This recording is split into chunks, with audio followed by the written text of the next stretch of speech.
Hello everyone, welcome to Carrie's Crochet and Craft. I'm out here in my hobby room. It's not quite as cold as it used to be, thank goodness. It's warming up around here. Flowers are starting to pop out here and there around the property. It's kind of nice to see. I wanted to give you an update of all the things that I've made in the past week for March Maker Month. So let's get right into that. I continued making Highland cows. So I had gotten 2 more skeins of the Bernat blanket extra. So I finished the 1 cow that I had partially finished, and then I went on, that took up a portion of the 2nd skein, and then I used the rest of the skein and part of the next skein. I used all but it's a little less than half. Probably a third is left of the 3rd skein. So I now have 2 of the upright Highland cows, and you can see this one has the different feet where it looks like it's sitting down on its haunches, and then this one just has its feet splayed out in front. It's just a difference that you can do in the pattern. So I have 2 of those. And then I made a second one of these. The other one is over in the other box over there. So I have 4 total of these, and that's all I'm going to make out of the bigger yarn. So, boom. Okay. Then I went back to my brown purses and I changed the topping here so that it was more like my other ones, and not like as the pattern called for. So if you're new to watching this, originally the pattern calls for you to have the loops that are standing upright, and then you take the end of the 2 yards or whatever left of your yarn and you run it through the loops to finish it off. It's okay. I didn't really like the look of it, and so I did it with what I would say is a typical what do you call it? A cast off in knitting. I'm not a knitter. I don't know all the terms. But so you cast off by putting the loops through the others, I guess. I don't know. This is how I learned to do it. And I like that look better. It's a nicer, more polished look to it. So anyway, I didn't make these this week. I just went back and redid the tops on those. All right. Then I kind of took a break, well, in between and amongst the Highland cows. I decided to use up some leftover yarn, and I made some ice cream cones. So this color right here, I don't know what color it is. It came in the Ogos, the blanket Ogos. So I had quite a bit of it. I still have some left, so I'll probably make even some more ice cream cones. Then this is the melon that's left over from the blanket that I made. And then I have, I can't even remember the name of this one. Moss or something like that. This is left over from a blanket that I made. And then this is just a brown color. I want to say sienna. Something like that anyway. Anyway, so we have orange sherbet, chocolate, and pistachio. So I have some other colors too that will work for ice cream scoops. This actually comes, I didn't bring the pattern out with me. I was going to bring the pattern out so I could show you. It comes from a bunny ice cream cone pattern. So you can actually put ears, bunny ears on here, and then eyes. But of course an option is to leave the bunny ears and the eyes off. I thought about putting eyes on just so the ice cream cones have, eyes. But I decided I'd rather just leave them as plain ice cream cones and not people ice cream cones. I don't know. So anyway, I have 4 of those. Then I went back to making Highland cows because I got the, so I had made the smaller round Highland cows, and I needed 1 more skein so I could finish off that last. I made 5 of them. The 5th one needed some more to the top, and then they all needed like the hair and the tail and the ears and stuff.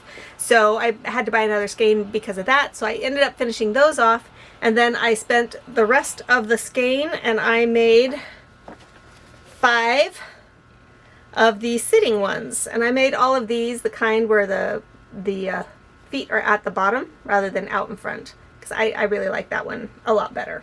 So anyway, I have 5 of those. I'm getting to have quite a collection of Highland cows. I think that's about all that I crocheted. I did crochet more on the Forever Fleece blanket that I was working on, but I haven't finished it yet. I'm on the last skein. It takes like 2.5 skeins to make it, and I've reached the point where I have like 18 rows left, or maybe 16 rows left on the blanket. So I did work on that, but I didn't finish it this week. But that did take up some of my time from working on other projects. Yeah, I think that's about all that I worked on this week. Still quite a bit, so this will be nice to have, getting ready for my market in May. So next up, more Highland cows, but this is a different yarn. This is Baby Snuggle by Hobby. And then I have, what is this color here? I don't know, it probably just has the, yeah, it just has a number. So anyway, this will be the accent colors on it until I run out. And then I have I think this is a different color, slightly different color. Then I have this skein here to use once I run out of this one. So yeah, more Highland cows. So I have 2 of this color in Baby Snuggle Hobby. Then I have actually a Yarn Bee Velvety Smooth in Pumpkin, and I may use this one as well. I might also want to make, I have a pattern for a red panda that I really like. I've made it before, and I remember it sold rather quickly. And I have like a whole set of little, like a red panda and a raccoon, I think, and then like 2 other critters. They all kind of come designed by the same person, maybe not as a set, but they're designed by the same person. I don't know if I want to make one of those or if I want to make more Highland cows. I'm thinking I might do the red panda. I'm also going to look through my patterns and see if there's something else that uses this color, and maybe before I use all of these for the Highland cows, maybe I'll make, you know, a couple of other critters. I'm kind of on Highland cow overdose right now. So this month, again, I'm not really keeping firm track of the skeins that I'm using, just kind of a loose track. I think last week I used 7. So I kept the labels from the skeins I used up this week. So let's count them. We have 1 for the, what is this one? For the almond. So when I'm making these,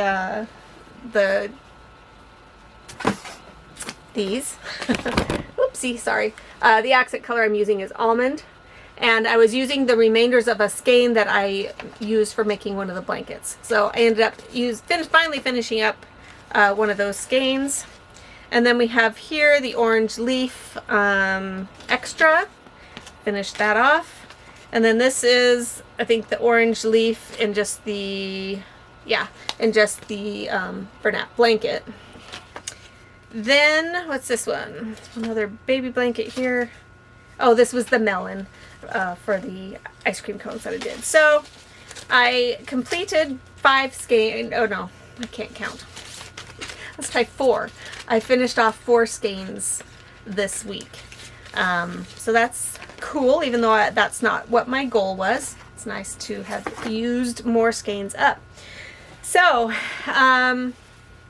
I've been to Joann's a couple times. Former Joann's. Used to be Joann's. What should we call it? The shell of Joann's. The former shell. The empty shell. It's not empty yet. Anyway, I went to the store formerly known as Joann a couple times. And 2 times I went and I filled my cart with yarn, and then I said, no, I really shouldn't buy any more yarn right now. I really shouldn't. But then I went back because I was needing more of the neutrals in the baby blankets. I needed more almond, and they have a birch color, which is another nice neutral, very similar to almond. What else did I get?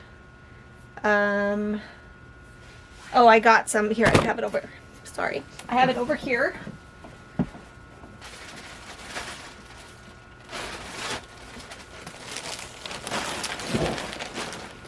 So I got, this is, I have the almond inside already, but this is the birch. So let me hold this up so you can see, if maybe you can see. Yeah, there's just a very slight difference there. This is like a little bit brighter than, maybe it's hard to tell. Anyway, it's a slightly lighter color, I would say, than the almond. Then I got, so the almond, the birch, then I got a couple of grays. Oh, and the yarn is 30% off now at my store. I got the seagull gray again. I remember I used up some of that for a blanket, I do believe. And then I may have used it up on, finished it up on other projects, I don't know. Then this one is a dark gray. So I don't have very many of the neutrals. I have a lot of bright colors. And sometimes I forget that I need the neutrals, even though I'm not drawn to them. I need them, right? Oh, I remember what I used up this one on. It was the little sunflower person. That's right. Then I got a couple of the Bernat baby blanket frostings. Because I thought these would make either good chickens, or I have those baby bear hats, you know, with the little bear ears on them, and I think these would be really cute as that. This one is Cozy Rosy. You can see there. Little kind of reds, mauve, I don't know. And then this one is Sunday Times, and so it's more of the kind of browns mixed in there. So I think, you know, I'll use some, make these into some hats, and maybe into some chickens. I could probably make, you know, a couple of each out of each skein. So I got those as well. And then, because when I saw these, my instant thought was leggy froggies. I got these. This is Big Twist Posh, 233 yards, 7.505 ounces. Big Twist Posh. It's a size 5 yarn, and I've been wanting to try some of the Posh. I think I have some of the what's the other one called? The teddy bear in some other colors to make those koala bears. That's what I need to work on too. But I wanted to try these. I have a couple patterns that I wanted to try with the Posh, but again, I'm leery about just buying a whole bunch of it. I think I'd really like making, it's amigurumis and stuff out of the size 5. That's the size that like the Premier Chenille yarn is. Even though they advertised it as a 6 at first, they've actually relabeled it to a 5, which is more fitting. But this is a much denser yarn than the chenille yarn is. Anyway, I think I would really like making amigurumis with this, and even some wearables maybe. Even some blankets. See, this size of chenille is really kind of nice to have. The size 6 works up nice and quick, but sometimes you want something that's not so bulky, so I really think this would be nice. But I've been leery about buying it, even though our store is actually pretty well stocked on this still. I just went, yeah, it was yesterday I went, and there were a lot of empty spaces, but there was quite a bit of yarn still on the shelves. And you know, I've been watching other people's last visit to Joann videos and seeing those super empty shelves, and I know they live in a larger area than I do, so there's a lot more people going there. But I thought more of our yarns would be disappearing sooner, but our shelves are still pretty stocked. There's a lot of colors left of these and multiples. So anyway, I'll keep checking back and seeing how they're going. 30% off now is a pretty decent price, but I really do need to use up some of my yarns. Like, I want to use up this t-shirt yarn on the purses, and I really actually kind of like working with this, the Lazy Days, Cover Story Lazy Days. It's on clearance. And so it's 30% off of $8.47, which is not bad. But, you know, I don't want to buy out the store, and I don't want to store it here. But I do want to have it. So my mind is struggling right now. But I did talk to the cashier as I was leaving, and just asking, you know, you're talking about how our shelves in this town didn't seem quite as empty as other towns, and he said, well, they're actually going to get another truckload, maybe by the beginning of the month. So more stuff is coming. So if your store has been getting empty, you might check back. They might be getting more truckloads as time goes on. So, you know, keep checking in to see what might still be coming. So at that, I have a lot of leggy froggies to make. And hopefully I'll get some made before I have so many things I want to make, but I gotta just put my nose to the grindstone and get crack-a-lacking on this stuff. So anyway, thank you for joining me on this update. We will see you next time. Bye.